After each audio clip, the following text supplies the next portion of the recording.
Hi everybody, I'm JT and welcome to another video from me here at Campervan Journey.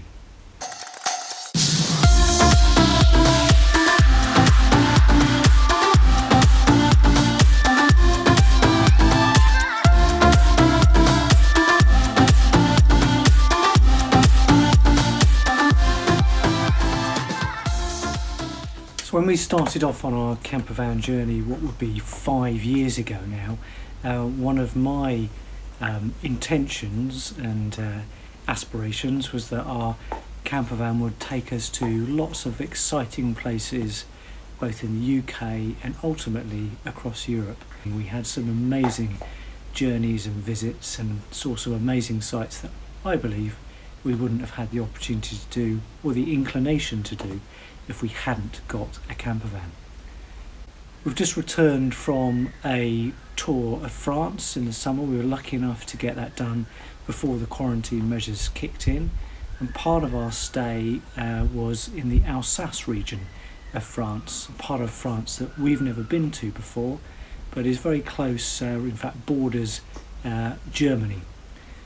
For those of you who have any interest in history or geography, probably know that that part of France has chopped and changed between being German and France and German over the years, and it's always been hotly contested, not least because of its geographic position, but also the landscape is so fertile because of how the climate operates there and the rivers that flow through the region.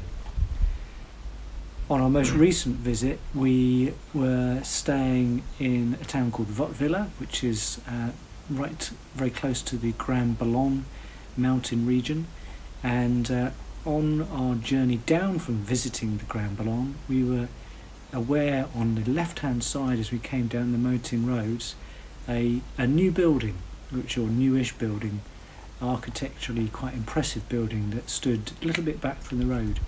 It was a museum exhibition centre linked to a very important First World War cemetery. So what we'd almost stumbled across was the memorial at Hartmannswillerkopf, which, as we later found out, was a hugely significant memorial, wartime First World War cemetery, marking and respecting in the region of 30,000 men who lost their lives in the First World War. So this video just shows you a little bit about our visit there, and it was a hugely thought-provoking visit, very profound visit, and what really struck me was the dignity with which it was all presented. So you were very aware of the importance of the site, but it really had a very special feeling to it. So I hope you enjoy the video, and if any of you have been and seen it already, I'd love to hear your comments below about what you felt about the site, and if your campervan has taken you to any equivalent places that really blew you away when you realised what a special place you were. Thanks for watching, enjoy the video. And so here we are at the HWK memorial site on the German-French borders, stood in one of the original trenches from the First World War. Again, an amazing place that we've been able to explore and enjoy thanks to a campervan journey.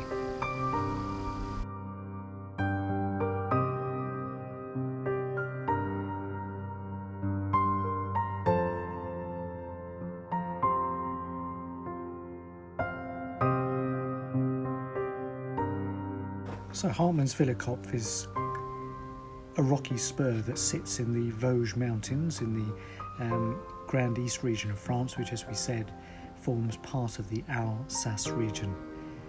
The peak itself stands just under 1,000 metres tall and overlooks the Rhine Valley. And as a consequence of this, it was key to the fighting that took place in World War I.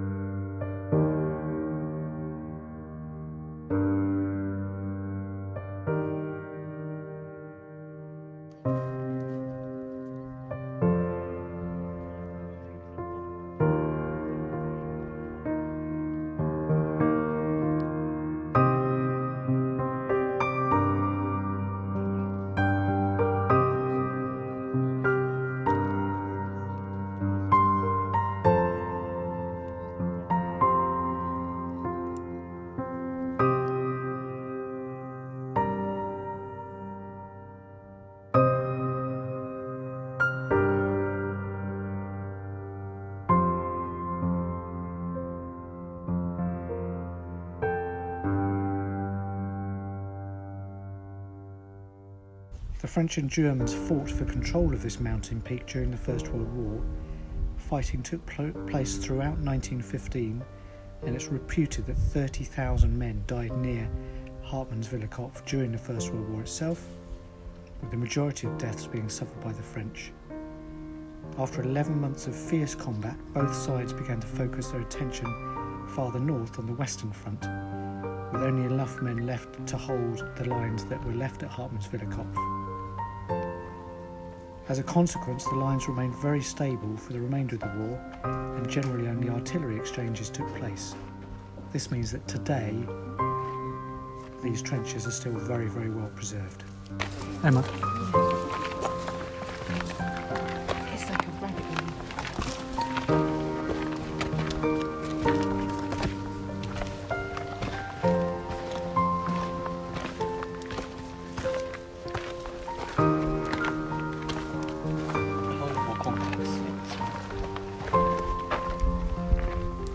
Just get lost all the time, wouldn't you?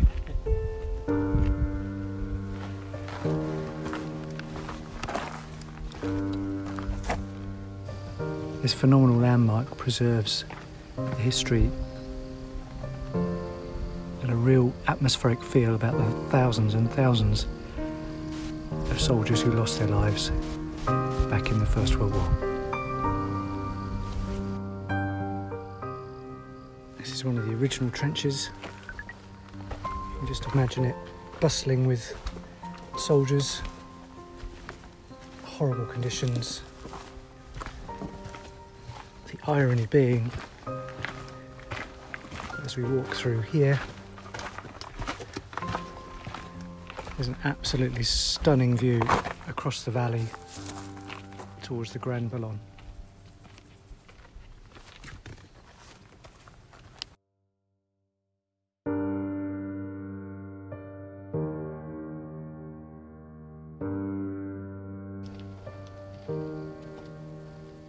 A 100 years after the First World War, these trenches are still incredibly well preserved. It's so easy to imagine and appreciate what it must have been like. You can feel the drama and the horror and the beauty of the landscape as well, all in one go. It's really quite surreal.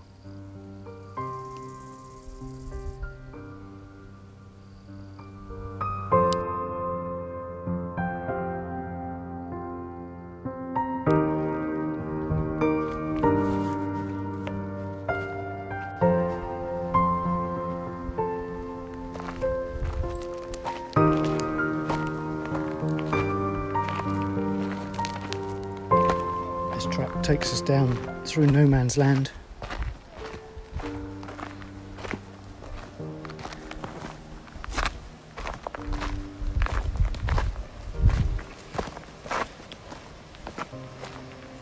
There's still very real evidence of the shelters and the trenches. Today the area is a French national monument, and there's a museum and cemetery on site. And we took the opportunity to explore the trench systems that are still preserved by walking up through the woodland to the summit. Once you get to the summit as well, there's a memorial cross that stands overlooking the region. And again, you can look back overlooking the cemetery and all the markers that have been placed to remember those that are known to have fallen there.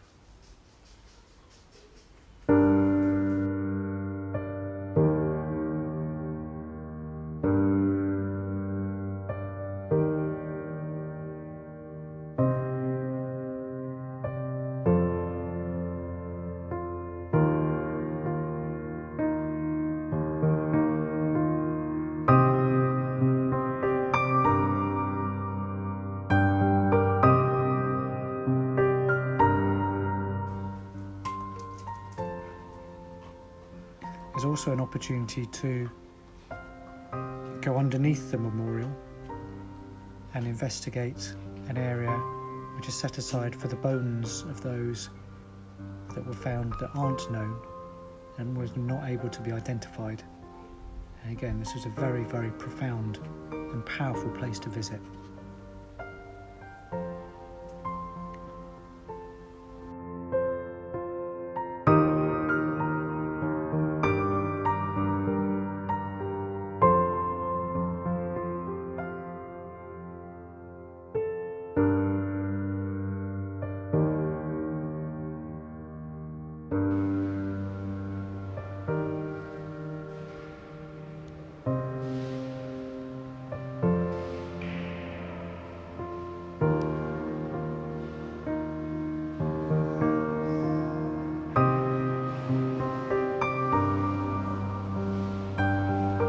What's amazing in a place like this is that such